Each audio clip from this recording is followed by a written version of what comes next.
historic and antiquated firefighting equipment.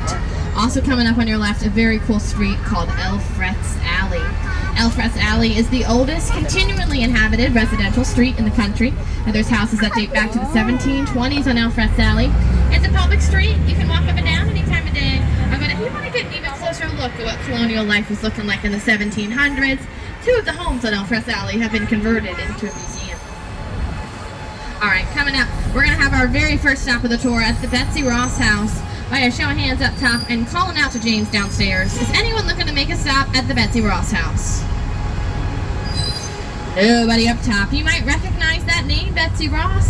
Many Americans think she's the seamstress that had sewn the very first American flag. But we're actually not quite sure that she was. The first person to say she had sewn the first flag said it in 1870. A guy named William J. Canby. But he might have been a little biased. He was her grandson. Could have been trying to beef up their family name there. Here's the Betsy Ross house on your right. So we don't know that she sewed the very first flag, but we do know we can credit Betsy with a 5-pointed star that you see on the original 13-star flag and the 50-star flag of today.